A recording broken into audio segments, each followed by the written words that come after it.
हमारी माँ दीदी ने इसे वचन दिया था कि हम असुर देव माता अदिति को सुरक्षित छोड़ देंगे, पर यह वचन नहीं दिया था कि हम इस पक्षी और इसकी माँ पर आक्रमण नहीं करेंगे। अब जा तू अपना आखेट कर ले, मैं यहीं बैठकर विष्णु जी का ध्यान करती हूँ। अवश्य, पर उससे पहले आप अपनी आंखें बंद कर दीजिए। आंखें बंद कर लूं? हाँ, कीजिए ना माँ।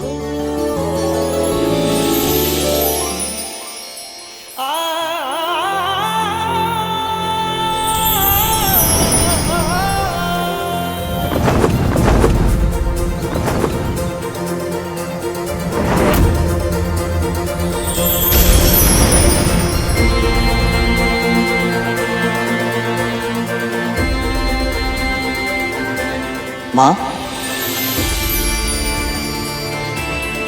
बहुत दिनों से आपकी सेवा नहीं की थी। ना आपके लिए जल लाया,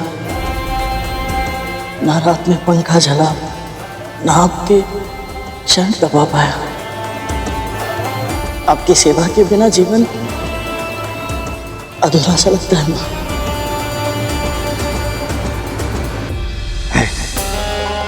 एक बार संतान बड़ी हो जाए, समर्थ हो जाए, फिर तो वो अपने माता पिता का मुख भी नहीं देखती। और एक ये मूर्ख है, स्वयं को अपनी माता की सेवा में न्योछावर कर रखा है इसने। तभी तो हमारे साथ युद्ध में हर समय माँ माँ की रट लगा रखी थी इसने। अब आज्ञा दीजिए।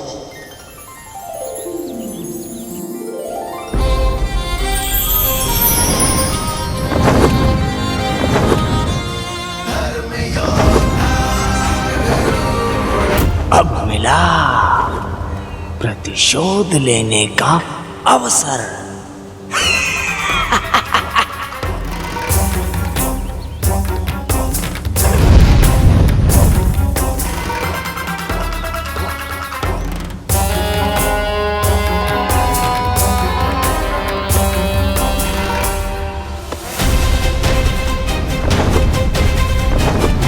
यहाँ तो आहार के लिए कोई भी जीव नहीं दिख रहा। माँ मेरी प्रतीक्षा कर रही होंगी।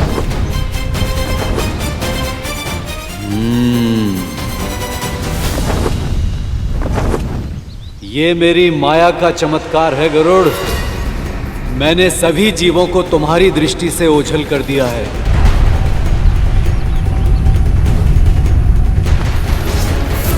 आज तू किसी भी जीव का भोजन नहीं कर सकता है, बल्कि तू स्वयं बनेगा किसी का भोजन।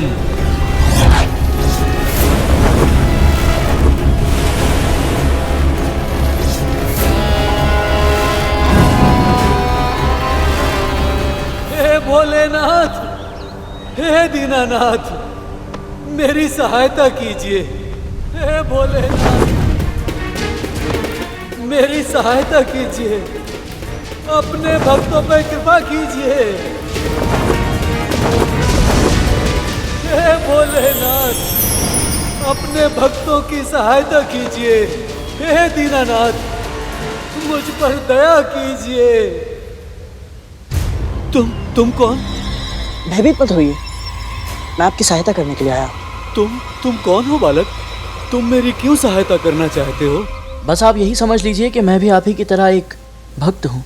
और रहा प्रश्न आपकी सहायता करने का, तो मेरी माँ कहती है जब भी परोपकार करने का अवसर मिले तो हिचकिचाना मत। भोलेनाथ, तुम्हें आशीर्वाद दे बालक। बस मेरा एक काम कर दो, इस मटके में जल भरकर मेरी कुटिया तक छोड़ दो। बस इतनी सी बात? मैं अभी गया और अभी आया। लाइए।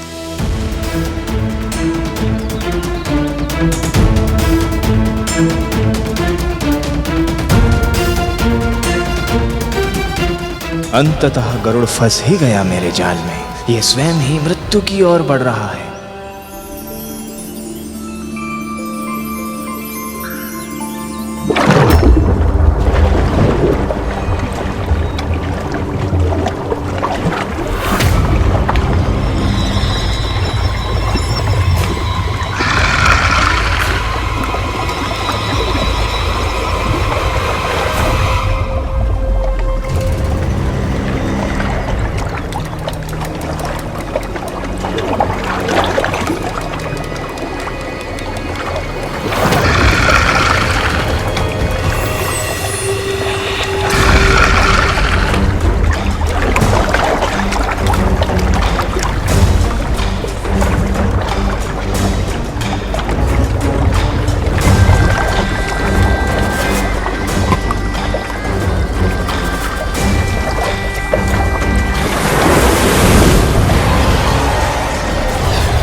भगवते वासुदेवाय।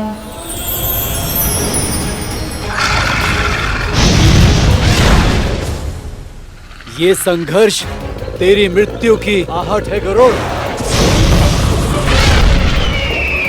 ओम नमो भगवते वासुदेव। गरुड़, अब तक तो उसे लौट आना चाहिए था। वो ठीक तो है?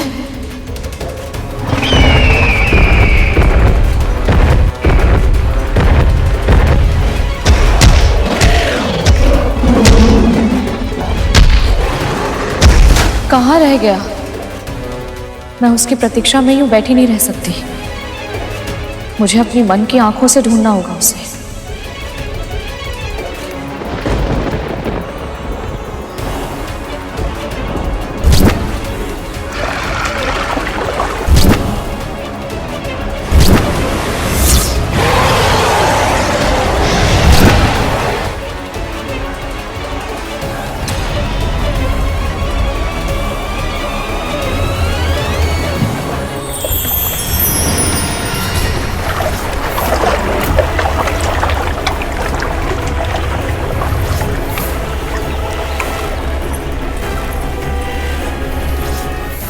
गरुड़,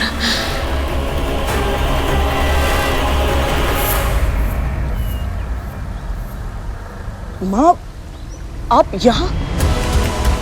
गरुड़, तू ठीक है ना? तुझे कुछ हुआ तो नहीं है? माँ, मैं ठीक हूँ। मैं बस अभी आया। गरुड़, तू उसका पीछा क्यों कर रहा है? तू भूमि और आकाश का वासी है, जबकि वो मकर जलचर है। जल में उसकी शक्ति और अधिक बढ़ जाती है। माँ, आप सत्य कह रही हैं, पर आप ही ने मुझे सिखाया था कि जब भी भूख लगे तो प्रयास करना किसी दुष्ट प्राणी को ही मारा जाए, ताकि अन्य सभी निर्दोष प्राणियों की रक्षा हो सके और प्रकृति का संतुलन भी बना रहे। माँ, यदि आज इस मकर को मैंने छोड़ दिया तो भविष्य में इसके जैसे अनेक दुष्ट यहाँ आकर उत्पात मचाएंगे और सामान्य जन का जल पीना भी असंभव हो जाएगा। माँ, मुझे जाने दीजिए।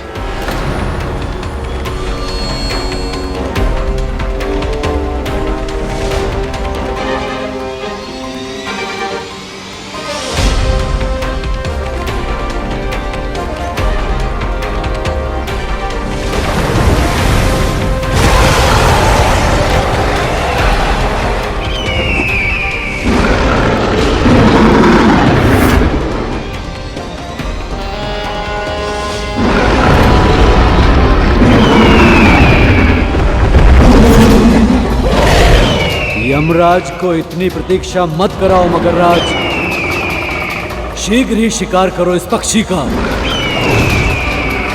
मेरे पुत्र की रक्षा कीजिए प्रभु। ओम विष्णवे नमः।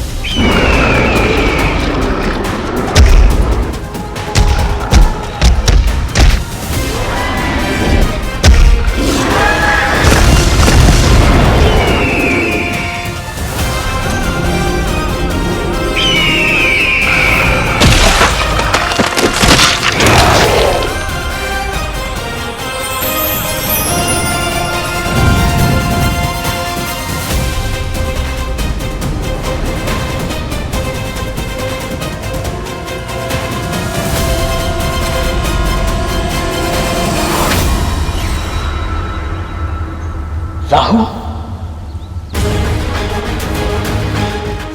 तो ये सब इसी का षड्यंत्र था। दुष्टों को कितना भी समझाओ, ना सुधरते हैं ना संभलते हैं।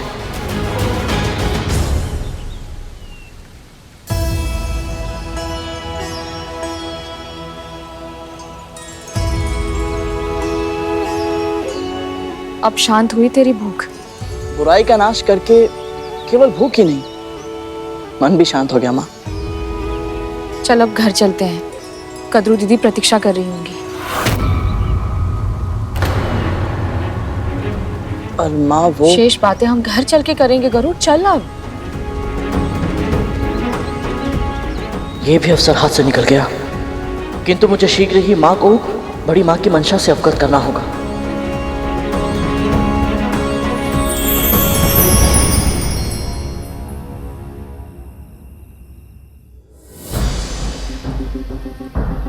कहाँ रह गए ये दोनों? माँ, यदि गरुड़ को सारा सत्य पता चल चुका है तो फिर वो अभी तक मौन क्यों है? मैं भी वही सोच रही हूँ तक्षक। कहीं ऐसा तो नहीं ये दोनों माँ पुत्र भोजन के बहाने हमें ही भोजन बनाने का षड्यंत्र रच रहे हो? मुझे कैसे पता होगा कालिया? आपने इतना पूछा फिर भी गरुड़ कुछ नहीं बोला, क्यों माँ?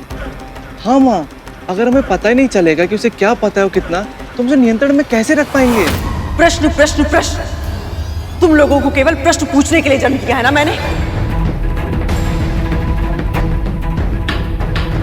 एक वो गरुड़ है जो अपनी माँ के लिए आकाश पाताल एक कर रहा है, और तुम लोग उल्टे सीधे प्रश्न करके मेरी चिंता बढ़ा रहे हो।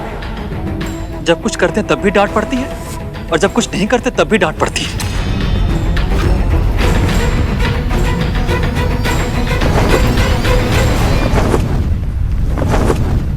माँ, माँ वो आ गए।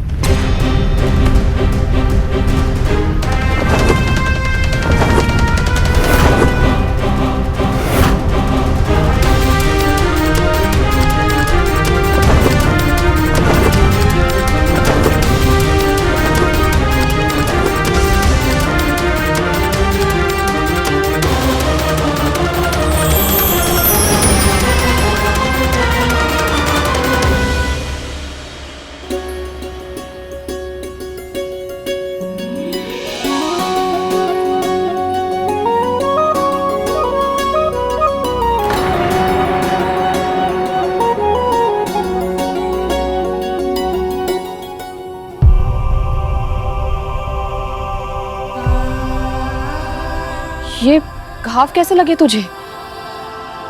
कुछ नहीं माँ, वो आखेट करते समय थोड़े बहुत घाव तो लग ही जाते हैं। मुझसे छुपाएगा? किसी मकर में इतना सामर्थ्य नहीं है कि तुझे घाव दे पाए। ये घाव तो मैंने तुझे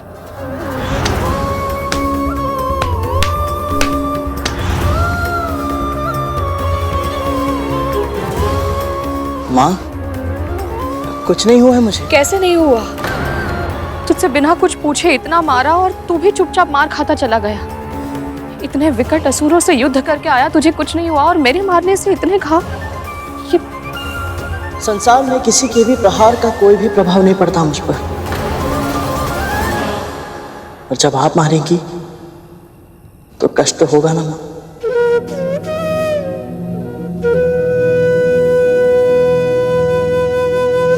तू चल भीतर चल, मैं औषधि का लेप लगा देती हूँ। आजा चल। यदि विंता को पता होता कि उसका पुत्र केवल असुरों से युद्ध करने नहीं बल्कि उसके अतीत का सत्य जानने गया है, तो उसका व्यवहार इतना सामान्य नहीं होता।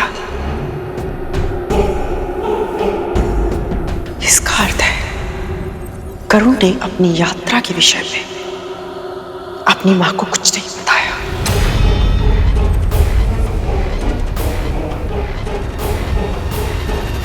पर क्यों?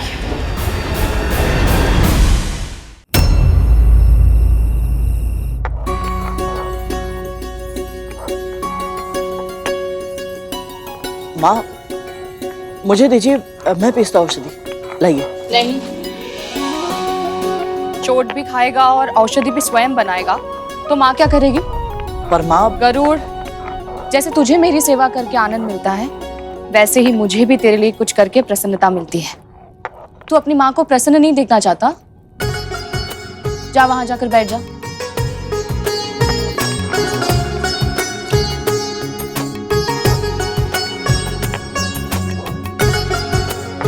सोचा था भोजन करते समय माँ को अपनी यात्रा के विषय में सब बता दूंगा, पर अवसर ही नहीं मिला। और अब तो बहुत रात हो गई है, माँ भी थक गई होंगी।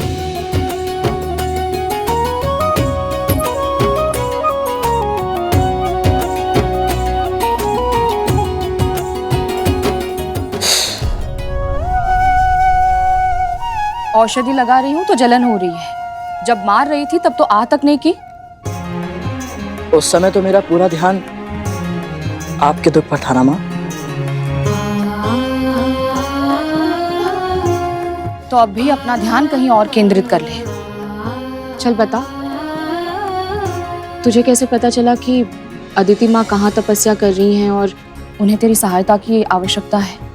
वो तो मुझे प्रभु श्री विष्णु के संकेत से पता चला था। प्रभु श्री विष्णु के संकेत से? यही उचित अवसर है माँ को सब सत्य बताने का। मैं आपको आरंभ से सब कुछ बताता हूँ। क्या हुआ? तू इतना गंभीर क्यों हो गया? ऐसा क्या बताने वाला है तू? माँ, मैं आपकी दास्ता की कथा जानने के लिए आपको बिना बताए वैकुंठ गया था।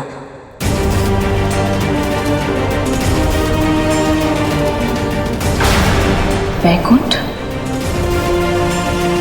पर वहां कोई भी प्राणी इस देह के साथ नहीं जा सकता।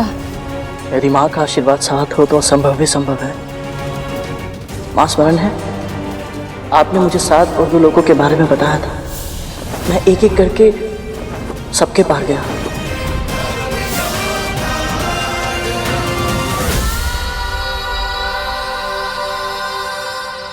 और दूर से ही सही पर ब्रह्म लोक में मुझे पिताजी के दर्शन हुए। माँ, सत्य? हाँ माँ, पिताजी के मुख पर जो तेज था ऐसा मैंने कहीं नहीं देखा। वो तेज, उसकी आभा सबसे अलग है पुत्र। ऋषियों में सर्वप्रथम है। ब्रह्मा, विष्णु, महेश सब उनका सम्मान करते हैं। उनकी अर्धांगिनी होना मेरे लिए गर्व की बात है। और तू भी बहुत भाग्यशाली है पुत्र कि तू उनका पुत्र है। सत्य कहा माँ आपने। मैं सचमुच बहुत भाग्यशाली हूँ। पता है माँ, पिताजी को देखकर जब मैं मंत्रमुग्ध हो गया था तो उन्होंने मुझसे क्या कहा?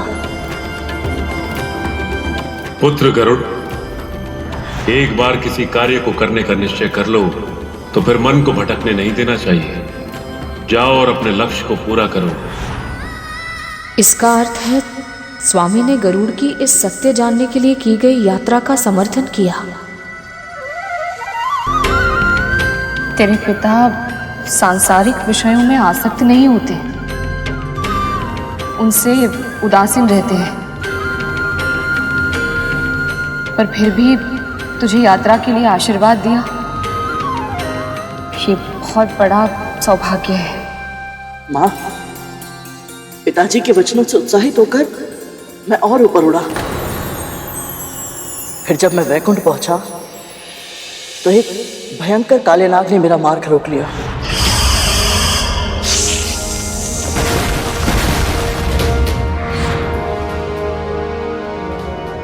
अनंत, मेरा पुत्र शेषनाग। माँ, मैं तो शेष भैया को जानता था, पर वो मुझे नहीं जानते थे। उन्हें ऐसा लगा कि कोई असुर प्रभु विष्णु की तपस्या को भंग करने के लिए आया है, इसीलिए उन्होंने मुझ पर आक्रमण किया।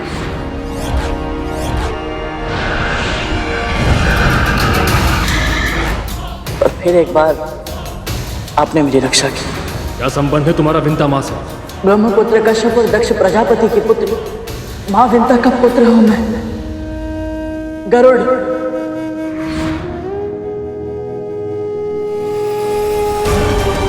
शेषनाग ने मेरा पुत्र होते हुए भी इस विंता का साथ दिया।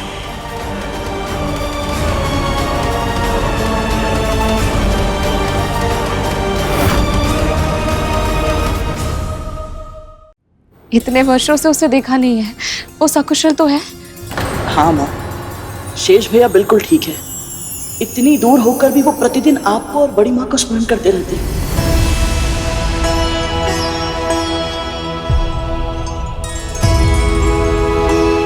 और पता है माँ, प्रतिदिन वो प्रभु विष्णु से भी पहले बड़ी माँ का नाम लेकर अपना दिन आरंभ करते हैं। कद्रू दीदी ये सुनकर बहुत प्रसन्न होंगी। वो बताती नहीं है, पर मैं उनके हृदय को जानती हूँ। अनंत और वासुकी के दूर चले जाने के कारण वो बहुत दुखी हो गई थी। जहां जाना चाहते हो जाओ, जहां जाओ सुखी रहना।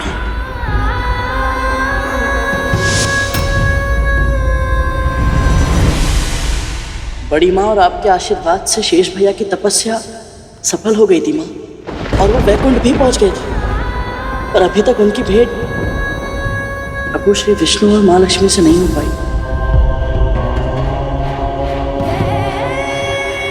क्योंकि माँ लक्ष्मी के समुद्र में समा जाने के बाद प्रभु श्री विष्णु तपस्या में लीन हो गए माँ।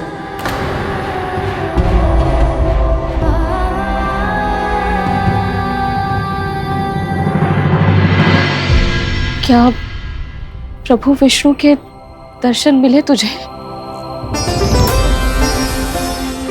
दूर से ही सही, पर मुझे प्रभु विष्णु के दर्शन मिले माँ।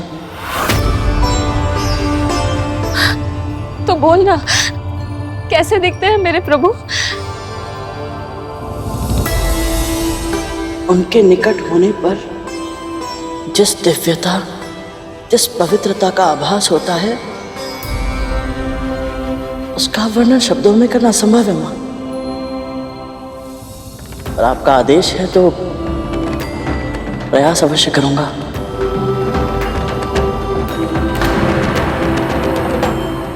प्रभु तपस्या में लीन है माँ। उनके आभूषणों ने अपनी चमक खो दी है,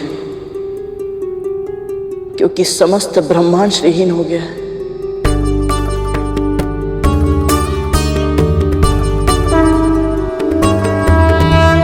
ऐसी स्थिति में भी उनके व्यक्तित्व से ऐसी आभा प्रकट होती है माँ, जिसमें सहस्त्र सूर्यों से भी अधिक प्रकाश है, पर ना तपन है, ना जलन, बस शीतलता है, सौम्यता की अद्भुत शीतलता।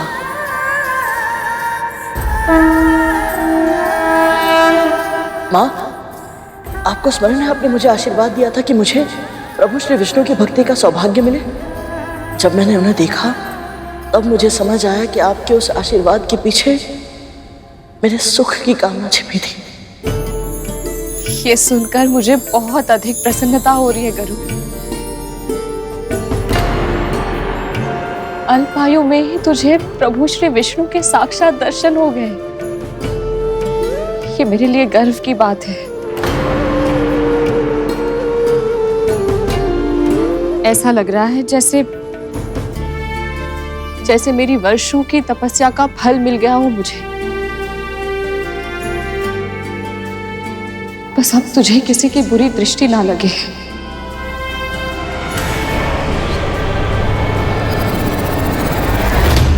कब तक ये इधर उधर की बातों में समय नष्ट करता रहेगा? मुझे तो बस ये जानना है कि शेषनाग ने से मेरे और विंता के बारे में क्या बताया है।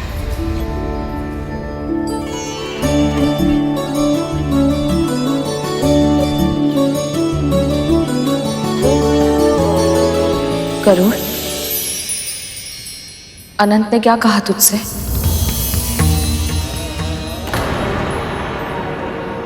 एक ना एक दिन तो सत्य सामने आना ही है पुत्र।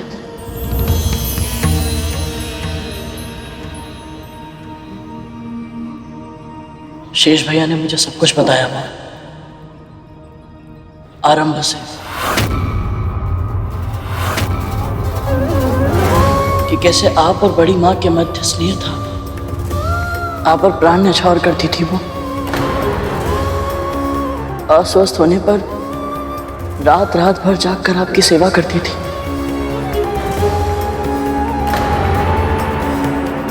पर जिस दिन महर्षि दुर्वासा ने अपनी परिजात माला उनके स्थान पर आपको दे दी, उस दिन के बाद सब कुछ बदल गया। इसे जो धारण करेगा उसे ऐसी प्रतापी संतान प्राप्त होगी जिसके नाम और यश की कीर्ति समस्त ब्रह्मांड में फैलेगी। बड़ी माँ के मन में आपके प्रति ईर्ष्या ने जन्म ले लिया।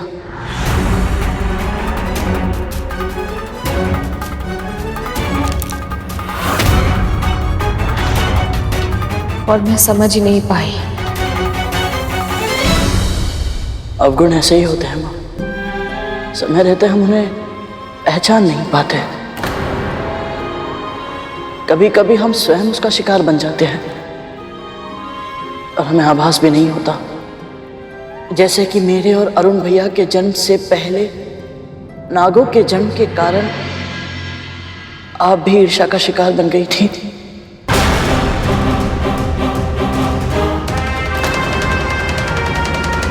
और आपको पता भी नहीं चला था। अब मुझे ज्ञात करना ही होगा कि डिमो के भीतर मेरी संतान पल रही है या नहीं।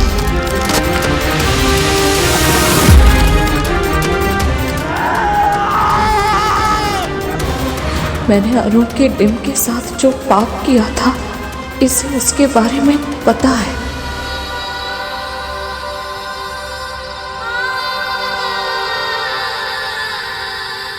माँ, मैं आपकी भावनाओं को समझता हूं। कब आपकी ममता ईर्ष्या में बदल गई आपको भान तक नहीं हुआ। और इसमें केवल आपका दोष नहीं था माँ, अति सौभाग्यशाली पुत्रों की माँ होने का वरदान मिला था आपको, और इससे बड़ी माँ असुरक्षित अनुभव कर रही थी। और इसीलिए उन्होंने आपके मस्तिष्क में संदेह के इतने बीज बो दिए कि आप ठीक से कुछ समझ ही नहीं पाई। और फिर जब क्रोध में आकर अरुण भैया ने आपको भीषण श्राप दिया, आपने उसे अपनी नियत ही मान लिया। फिर आपने जो किया उसके कारण अपराध बोध में आप इतनी अधिग्रस्त हो गई थी माँ कि उचित निर्णय लेने में असमर्थ हो गई थी। इसीलिए बड़ी माँ के बिछाए हुए जाल को आप देख नहीं पाए और बस उसमें फंसती चली गई। और फिर अरुण भैया के अर्ध विकसित स्वरूप में जन्म लेने का पूरा दायित्व आपने अपने ऊपर ले लिया और बहुत ही शीघ्र बड़ी माँ को क्षमा कर दिया, जबकि बड़ी माँ क्षमा के योग्य ही नहीं थी। जो हुआ उसके लिए मैं कद्रू दीदी को दोष नहीं देती, त्रुटि तो मेरी है ना।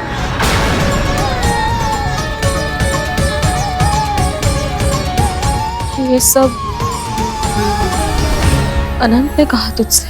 नहीं माँ, शेष भैया को तो अरुण भैया के जन्म के बाद की घटनाओं के बारे में कुछ पता ही नहीं है। मुझे भी एक पल के लिए ऐसा लगा कि आपकी दासी बनने के कारणों को जानने का जो मेरा प्रयास है, ये बस अब असफल रह जाएगा।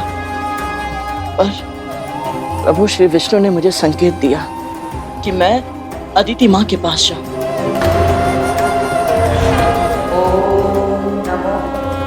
नारायणाय नमः। ओम नमो नारायणाय नमः। उनकी तपस्या के समय जो हुआ वो तो आपको बड़ी माँ कह चुकी है, किंतु आपको ये नहीं पता माँ कि उस युद्ध में अंत में वज्रांग मेरे सामने असहाय हो गया था।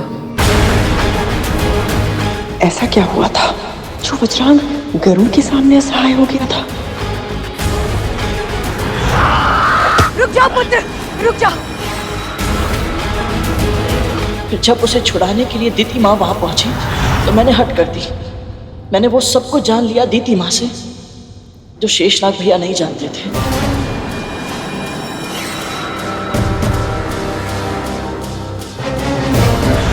जब तक हमें उसके सामर्थ्य का अनुमान पूर्ण रूप से नहीं लग जाता, हमें विंता को जीवित रखना होगा। केवल विंता ही है जो अपनी संतान को नियंत्रित करेगी।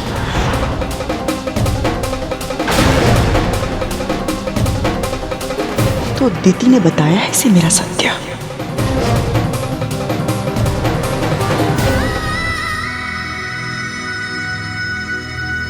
माँ, आप नहीं जानती कि बड़ी माँ ने आपके साथ विश्वासघात किया था।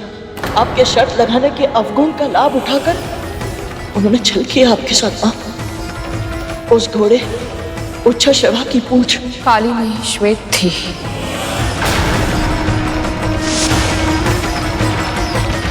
और ये सिद्ध करने के लिए उनके पुत्र नाग के रूप में उसकी पूंछ से लिपट गए थे। अर्थात आपको पता था कि आपके साथ छल हुआ है? प्रारंभ में नहीं पता था। जब उन्होंने कहा कि मैं अपना वचन ना तोड़ूं, इसके लिए आजीवन उनकी दासी बनने की सौगंध लेनी होगी, तब मैंने अपने निकट उनके 1 सहस्त्र पुत्रों को नाग के रूप में सरकते देखा।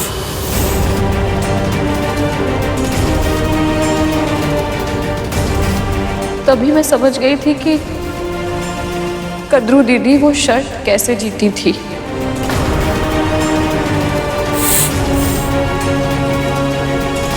फिर भी आपने उनसे कोई प्रश्न नहीं पूछा। वो शर्त आप जीती थी माँ, फिर भी आपने उनकी दासी बनना स्वीकार क्यों किया? ये तो मैं भी जानना चाहती हूँ विंता, कि मेरे छल के बारे में जानकर भी तू मेरी दासी क्यों बनी? वो शर्त आप जीती थी माँ, फिर भी आपने उनकी दासी बनना स्वीकार क्यों किया? क्योंकि ये मेरा पश्चाताप था।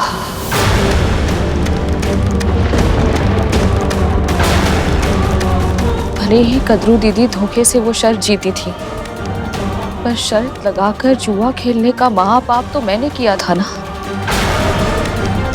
और ये पहली बार नहीं था, उससे भी पहले कई बार केवल आनंद के लिए कुछ दांव पर लगाकर युद्ध क्रीड़ा करना मेरा स्वभाव बन चुका था गरुड़। यदि उस दिन भी मैं शर्त जीतने का प्रयास करती तो मेरा पाप और अधिक बढ़ जाता। मैं नहीं चाहती थी कि मेरे दूसरे पुत्र के जन्म के समय मुझ में कोई कमी हो। अर्थात इसलिए विंता जानबूझकर शर्त हारी थी? यदि माँ में ही अवगुण होंगे तो पुत्र से धर्म के अनुसार कर्म की अपेक्षा कैसे की जा सकती है? मैं स्वयं को सभी अवगुणों और विकारों से मुक्त करना चाहती थी, ताकि मैं तेरे सम्मान की अधिकारी बन सकूं।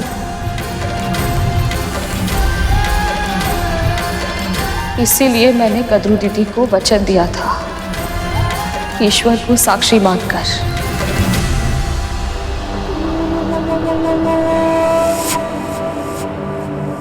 तू जानता है, मेरा वचन ही मेरा सत्य है और मेरा सत्य ही मेरा धर्म।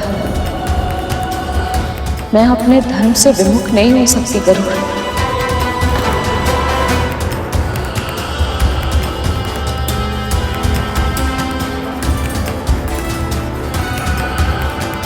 पर माँ, पश्चाताप के लिए पूरा जीवन एक दासी के रूप में क्यों? इस विषय में मुझे कोई बात नहीं करनी। तू जानना चाहता था ना तेरी माँ दासी कैसे बनी, तो वो तू जान चुका है। अब ये भी मान ले, तेरी माँ अपने प्राण त्याग देगी पर अपना धर्म कभी नहीं त्यागेगी और ना ही अपना वचन तोड़ेगी।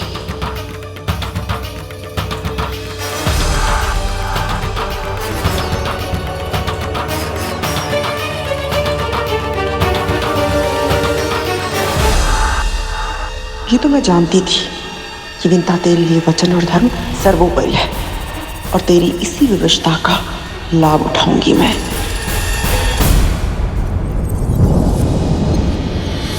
अब तू जाकर सो जा, मुझे भी विश्राम करने दे।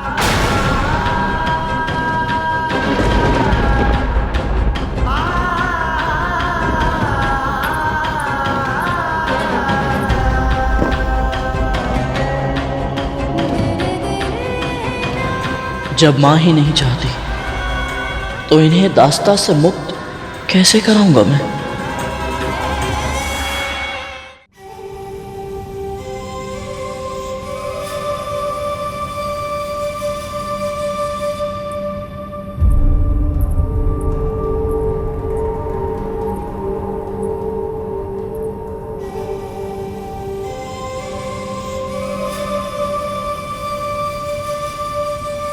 चिंता मत कीजिए दीदी, मैं अपना वचन नहीं तोड़ूंगी। तेरी चिंता नहीं है मुझे, किंतु तेरा पुत्र। वो भी आपको या आपके पुत्रों को कोई हानि नहीं पहुंचाएगा। तू इतने विश्वास के साथ कैसे कह सकती है? जब तेरा पुत्र तुझे बिना बताए वैकुंठ जा सकता है, असुरों के साथ युद्ध कर सकता है, तो वो कुछ भी कर सकता है। बहुत शक्तिशाली है वो, और उत्तरदायी भी है। वो अपनी शक्ति का प्रयोग किसी अनुचित कार्य के लिए कभी नहीं करेगा। उसमें मेरे संस्कारों के साथ साथ अपने पिता के गुण भी हैं। देखिए उसे, इतना कुछ जानने के बाद भी कितनी शांति से चैन की नींद सो रहा है। दीदी, हम दोनों उन महर्षि कश्यप की पत्नियां हैं जो जल में रहकर भी कमल की तरह निरा सकते हैं। जैसे कमल जल के भीतर रहकर भी जल की एक बूंद से भी अछूता रहता है, वैसे ही हमारे स्वामी भी सांसारिक विषयों से विमुख रहते हैं।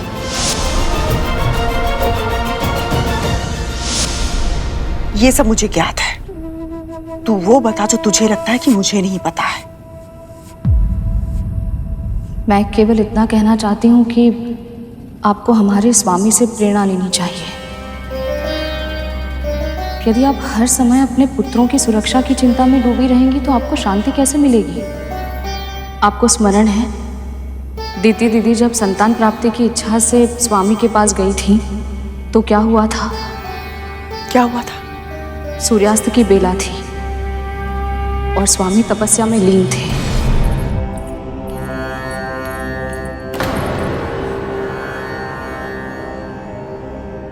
कहिए देवी। कल्याण। स्वामी, मुझे अदिति दीदी की तरह संतान चाहिए। तथास्तु। स्वामी, मुझे अभी चाहिए। अभी? अभी तो सूर्यास्त हुआ है देवी, और यह उचित समय नहीं है संतान धारण करने के लिए। इस बेला में संतान धारण करने से उनमें तामसिक गुण आ जाते हैं देवी, और बड़े होने पर उनमें दुष्ट प्रवृत्ति पूरी तरह से छा जाती है। इसलिए हमें उचित समय की प्रतीक्षा करनी होगी, ताकि आप केवल तन से ही नहीं, मन से भी चरित्रवान और शक्तिशाली पुत्रों को प्राप्त कर सके, जो सदैव अपने धर्म के मार्ग पर चले। नहीं स्वामी, नहीं, मैं प्रतीक्षा नहीं कर सकती।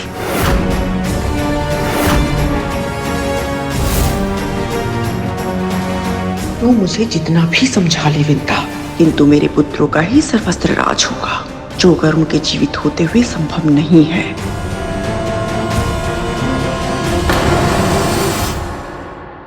अभी तो सूर्यास्त हुआ है देवी, और यह उचित समय नहीं है संतान धारण करने के लिए। इस बेला में संतान धारण करने से उनमें तामसिक गुण आ जाते हैं देवी, और बड़े होने पर उनमें दुष्ट प्रवृत्ति पूरी तरह से छा जाती है। नहीं स्वामी, नहीं, मैं प्रतीक्षा नहीं कर सकती। पति के समय पर पत्नी का भी कुछ अधिकार अवश्य होता है, और पति पत्नी के संबंधों में पत्नी की इच्छा का सम्मान होना चाहिए स्वामी। यदि यही आपकी इच्छा है देवी, तो हम अपने कर्तव्य का पालन अवश्य करेंगे।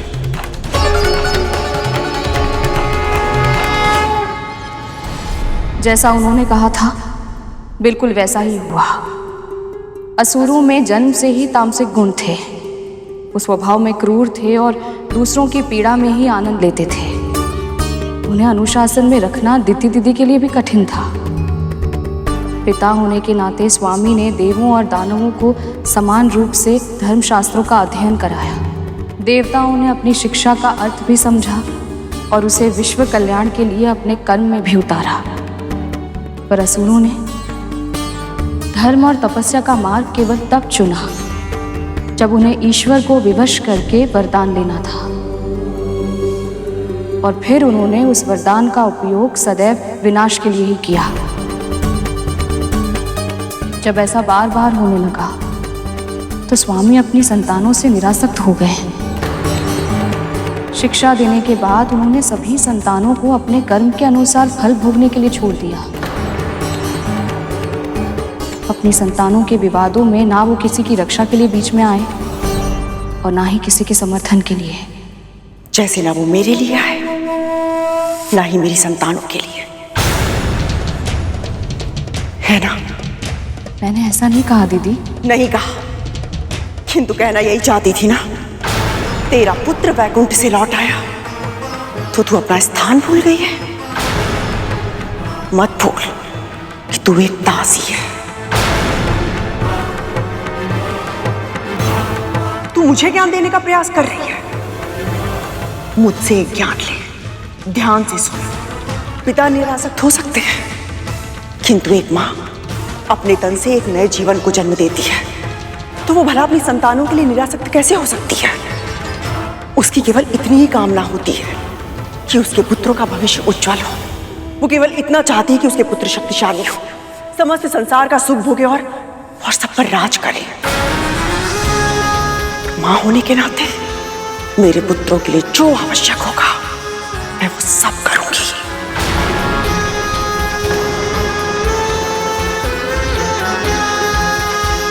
पर दीदी, महारानी हूं मैं। इसके पहले कि मेरी क्रोध की सीमा पार हो, चली जाए यहां से।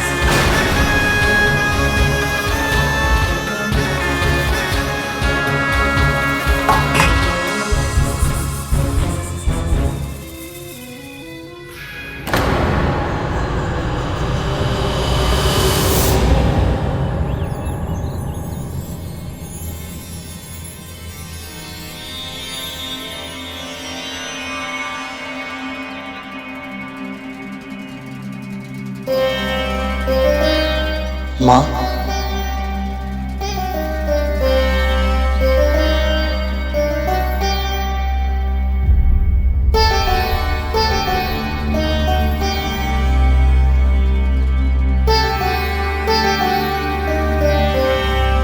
महारानी,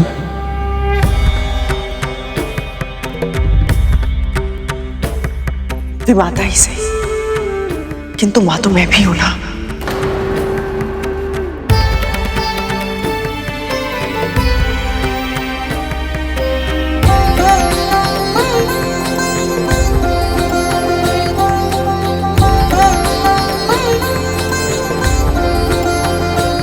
क्या देख रहा है तू? अपना सौभाग्य। मैं उन्हें देख पा रहा हूं जिन्हें देखना दुर्लभ है। मुझे प्रभु श्री विष्णु के दर्शन मिल रहे हैं महारानी।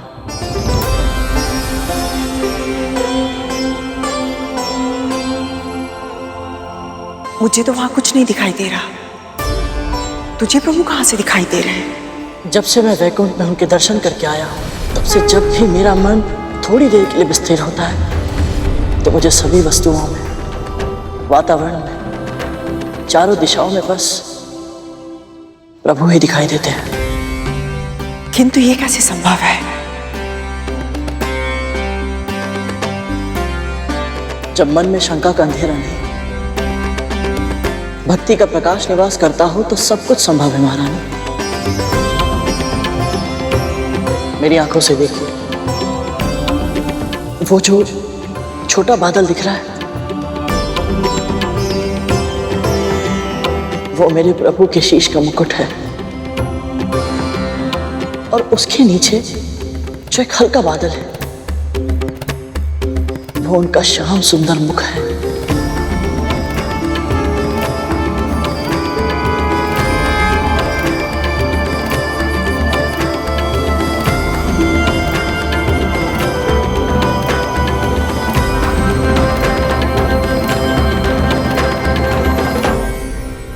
ब्रह्मा ने सृष्टि की रचना की। शिव उसके लयंकर है, जिनमें सब लय हो जाता है। प्रलय भी उन्हीं में है और विलय भी उन्हीं से है। पर प्रभु विष्णु, आप समस्त संसार में व्याप्त हैं, कण-कण में वास करते हैं। आप हमारे पालन करता है प्रभु। जब इस धरती पर अधर्म बढ़ता है, तब आप अवतार लेते हैं ताकि अधर्म का नाश हो और धर्म की पुनर्स्थापना। आप महान हैं प्रभु, आप महान हैं। महारानी, आप श्री नारायण के बारे में इतना कैसे जानती हैं? तुझे क्या लगता है बस तेरी माँ को ही नारायण के बारे में पता है? मेरी तरह महारानी भी दक्ष पुत्री है। प्रभु भक्ति हमारे पूरे परिवार की रंगों में रक्त की तरह बहती है। एक सत्य बताऊं तुझे, बचपन में विष्णु जी के पहले अवतार की कथा इन्होंने ही सुनाई थी मुझे।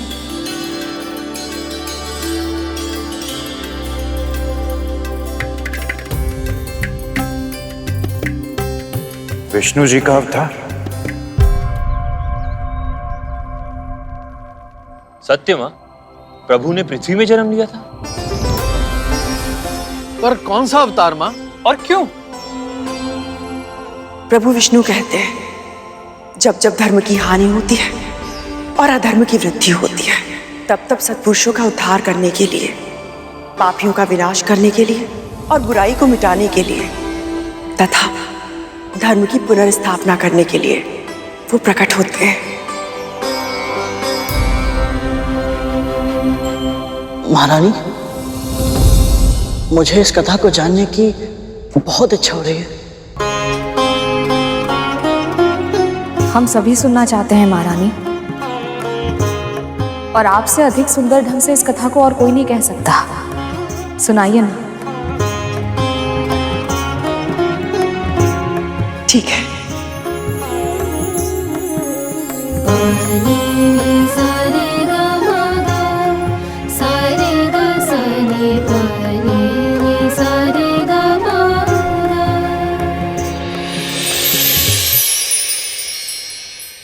त्रिदेव अर्थात ब्रह्मा विष्णु महेश एक साथ समन्वय में अपना अपना कार्य करते हैं ताकि ये संसार सुचारू रूप से चल सके।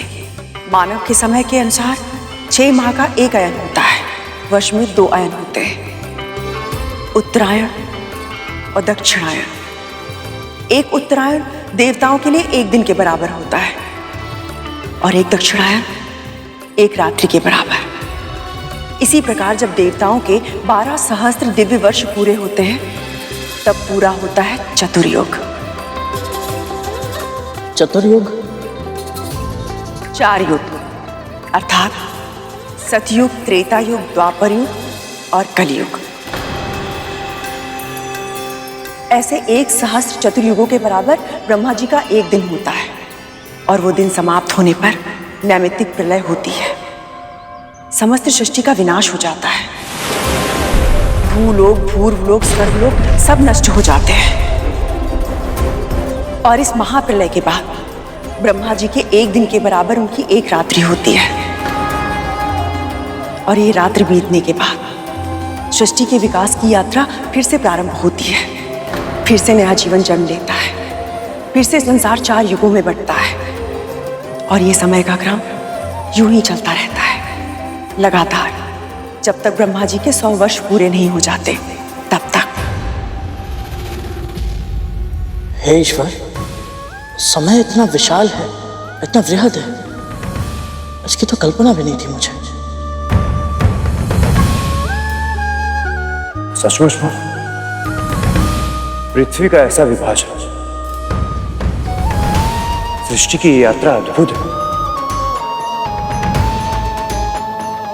विकास, विनाश, सृष्टि और संहार, ये जीवन का अटल नियम है। समय समय पर इन्हें होना ही होता है, तभी तो संसार का संतुलन बना रहता है। ऐसे ही एक समय आया था प्रलय का, जब धरती पे महाराज सत्यव्रत शासन कर रहे थे। ओम सूर्य देवाय नमः। ओम सूर्य देवाय नमः। महाराज सत्यव्रत, मत्स्य, मुझसे तुम बात कर रहे हो? जी महाराज, मैं आपकी शरण में हूं। मेरी रक्षा कीजिए। सत्यव्रत अपने धर्म का पालन अवश्य करेगा। ऐसा कहकर महाराज सत्यव्रत ने उस मत्स्य को अपने कमंडल में रख लिया।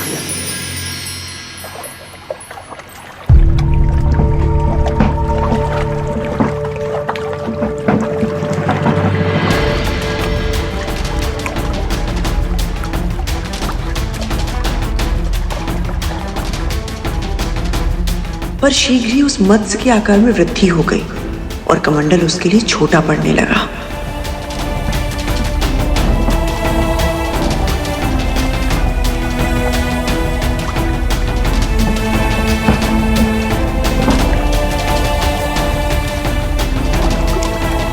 तब महाराज को एक बार फिर उस पर दया आई और उन्होंने उस निरीह प्राणी को कमंडल से निकालकर एक बड़े पात्र में डाल दिया।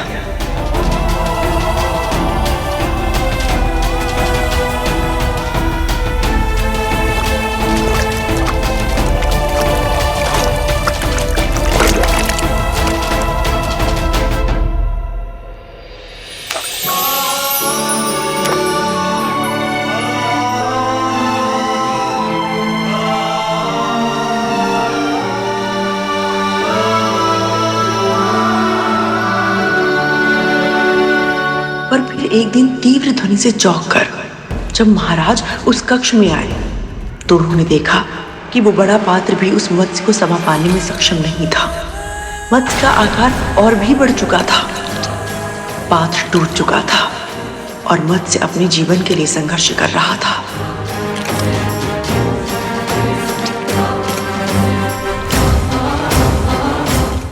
अब महाराज के सामने उसे समुद्र में पहुंचाने के सिवा और कोई चारा ना था। जैसे ही मत्स्य ने उस अनंत जलराशि वाले समुद्र में प्रवेश किया, अचानक वातावरण बदल गया। बिजली कड़कने लगी, बादल गरजने लगे। अंधकार और प्रकाश के संयोग से अलौकिक दृश्य छा गया और महाराज सत्यव्रत को उस मत्स्य की महिमा का आभास हो गया। आप कोई साधारण मत्स्य नहीं है, अवश्य ही कोई दिव्य आत्मा है। अपना सच्चा स्वरूप दिखाने की कृपा कीजिए देव।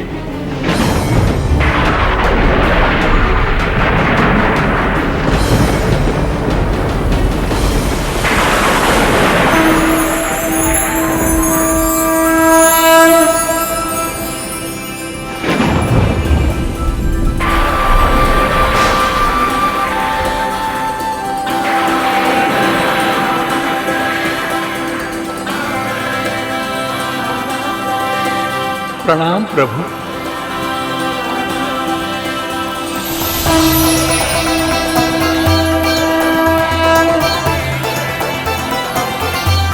हे राजन, ये समस्त संसार 7 दिन के बाद नष्ट हो जाएगा।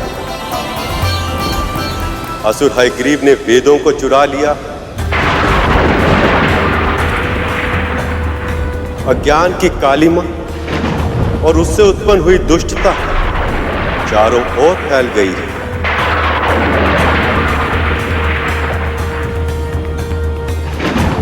संसार में अधर्म और पाप छाया हुआ, इसलिए मैंने हयग्रीव के प्राणों का अंत करने के लिए और उसके द्वारा फैलाई गई बुराई को पूर्ण रूप से समाप्त करने के लिए मत्स्य रूप में यह अवतार लिया।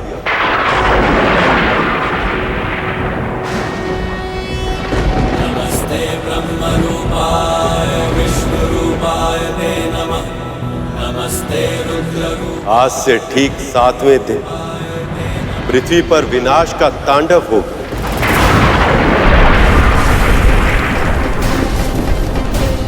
भयानक वर्षा होगी, समुद्र का जल स्तर इतना अधिक बढ़ जाएगा कि पूरी पृथ्वी उसमें डूब जाएगी।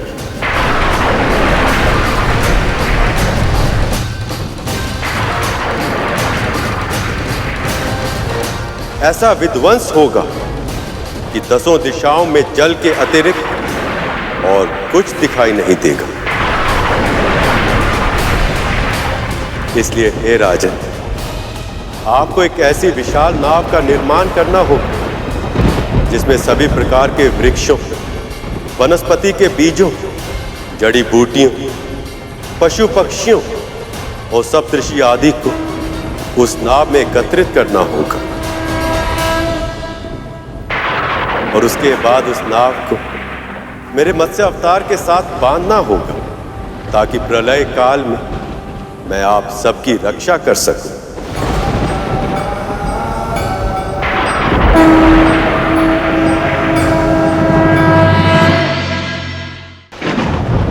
कालांतर में जब सृष्टि का सृजन होगा तब उस नए संसार की आप प्रजापति कहलाएंगे।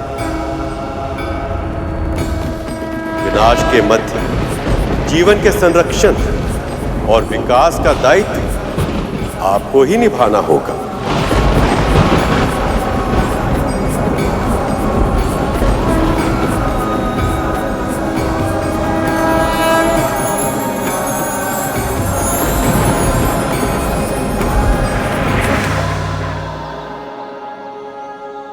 माँ, वो प्रलय ठीक कैसे? और माँ विष्णु जी ने मत्स्य अवतार लेकर सबको मृत्यु के मुख से सुरक्षित बाहर कैसे निकाला, ये भी बताइए ना।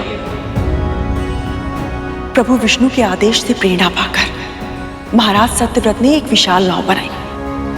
तभी अचानक वातावरण बदलने लगा, सूर्य की किरणें बरसने लगी और उसके भीषण ताप के प्रभाव से पेड़ पौधे जलने लगे। हैग्रीव चारों वेदों के साथ समुद्र में छुपा था। तभी प्रभु विष्णु आधे मानव और आधे मत्स्य अवतार में उसके सामने आए। उन्हें देखकर हैग्रीव उनकी दृष्टि से ओझल होने का प्रयास करने लगा, किंतु मत्स्य की गति अधिक थी। वो जिस दिशा में जाता मत्स्य उनके सामने आ जाता। अब असुर घबराने लगा, शीघ्र ही ज्वालामुखी फटने लगा। पिघला हुआ लावा अपने मार्ग में आने वाली हर वस्तु को जलाने लगा। पहाड़ों पर हिम पिघलने लगी और फिर आई हिम की आंधी। उधर हैग्रीव उस विशाल मत्स्य को देखकर चिंतित था। अपने दिव्यास्त्रों से बार बार वो उन पर प्रहार करने लगा। तभी मत्स्य ने अपना मुंह खोला और सारे तीर, भाले, अस्त्र शस्त्र सब अपने मुख में समा लिए। ये देखकर हैग्रीव व्याकुल हो उठा। उसके हाथ से छूटकर चारों वेद नीचे गिरने लगे। इसके पहले कि समुद्र तल की गहराइयों में वो सदैव सदैव के लिए खो जाते, मत्स्य ने गोता लगाकर उन्हें अपने मुख में रख लिया। क्रोधित हैग्रीव उन पर आक्रमण करने का प्रयास कर रहा था। तभी प्रभु ने मत्स्य अवतार लेकर एक ही बार में उस असुर का पेट चीरकर उसका वध कर दिया। हैग्रीव का वध होते ही अन्य पशु, राक्षस, दानव और बुरी शक्तियां तड़प तड़प कर अपने प्राण त्यागने लगी। धरती पापियों के बोझ से मुक्त हो गई थी।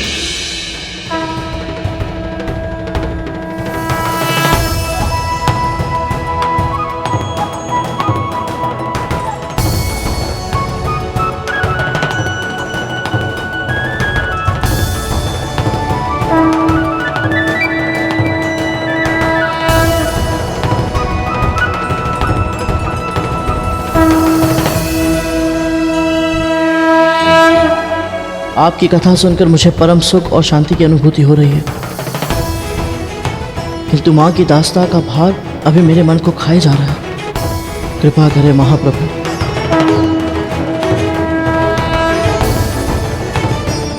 मेरी माँ को इस दास्ता से मुक्त कराने में मेरी सहायता करें।